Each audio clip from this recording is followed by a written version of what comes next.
Our field today, folks, is already down from 27 drivers to 26, and that is because Santino Ferrucci has been ruled out of this race. Massive impact in the morning warm-up.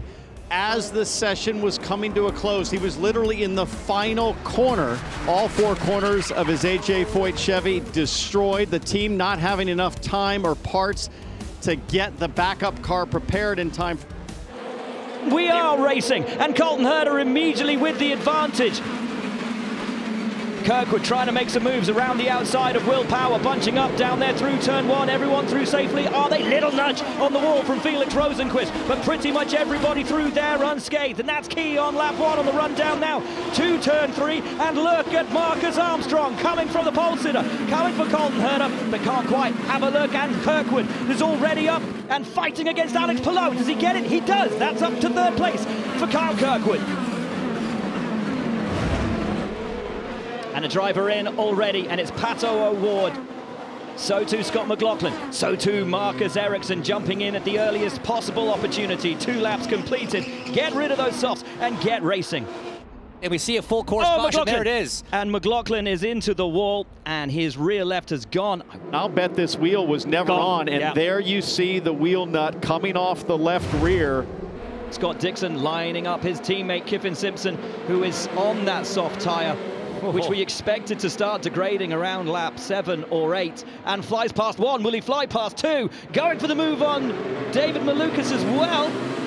Malukas closing the door. So smart for Scott Dixon to back out of that, not force it early. That's exactly what we talked about as Alexander Rossi trying to force his way through in that Java House yellow and blue car. But guys, I'm watching the pace of Rinus VeeKay. It is dropping fast. Malukas has gotten ahead, so VeeKay's on that soft tire, and he's out of tire at this point. He is in panic mode and going to stay out.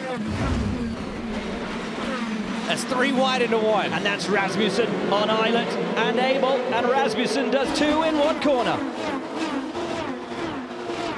The action coming thick and fast here in Toronto. Here comes Kyle Kirkwood. It's 3 wide down into 1 around the slower car of Simpson. A little bump, a little hip check. Stingray Rob has a look as Rahal goes around the outside of Rob. This is wonderful. Oh, so narrow through there, the canyon that's turned 3, 4, and 5. Rahal just makes it through. Boom! There goes Christian Rasmussen. His luck has finally run out. Spins it around on a flat rear right. We'll try to get that back to the pitch. Oh, we've got a flat rear Rossi. I think that's more than a flat. I think that's contact. Yeah, it looks like he's gone into the wall, given the bodywork damage flailing around. The car has looked difficult to drive all weekend. Oh, boy. Oh, wow. And you know what? He was up to just lightly brushing the wall, but it looked like a part of the wall was maybe jutting out. Exactly. And yeah, that's the problem. When you have concrete to concrete, in this case, it's like a little bit of a deli slicer. That front leading edge is sticking out and just ripped the right rear off.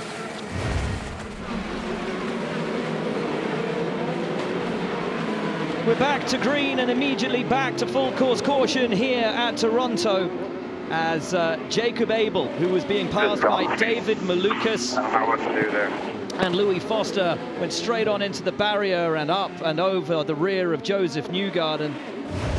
As VeeKay squirrels around and gets us going back to green, followed by Simpson, followed by Connor Daly, and followed by Will Power. And look at Pato O'Ward putting his gas down and trying to get up on the inside, puts the move on Power straight away at 1, and Pato O'Ward is through.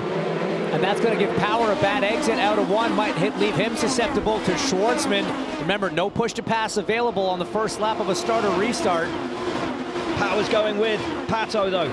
Power trying to take the position back as Daly has a look up the inside of Kiffin Simpson, going too wide, and we sit now with the 12, and that is Pato O'Ward, and now Power's in the wall.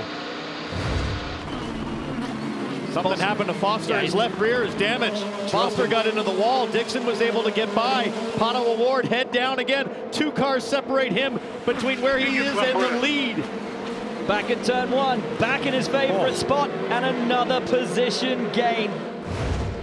Pato O'Ward is on pit lane. Georgia The team asked if Pato liked the changes they made the last pit stop. He said yes, he does. The car feels good. They put those hard tires on, fill it up with Shell fuel.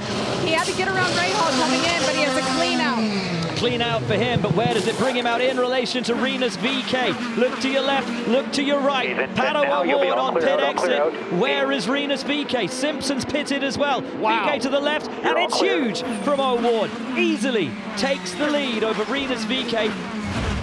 At the back of the screen, you can see him there. The 60 of Rosenqvist behind him. The 4 of David Malukas. Yeah, that's right. The driver who was third has now fallen down the field because he came in for his final pit stop. Here he is, the full crew going to work down there on pit lane. Oh no! And that's the rear right, wasn't fully attached.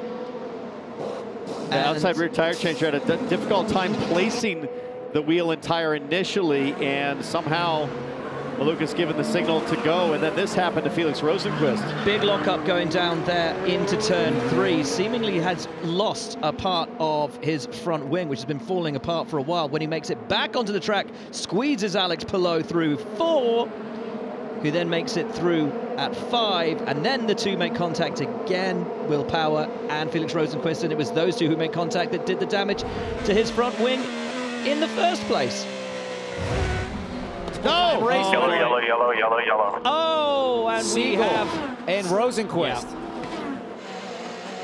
Yeah, lost the rear, started going wide, got on the brakes. Really nothing for Siegel to do. He was just trying to hunt him down, set up a pass into turn 1. Victory for Pato O'Ward on the streets of Toronto. What a boys, what a great strategy. Great job in the pits. That's how you recover. Up next, it's the IndyCar Grand Prix of Monterey, Sunday, July 27th at 3 p.m. Eastern on Fox.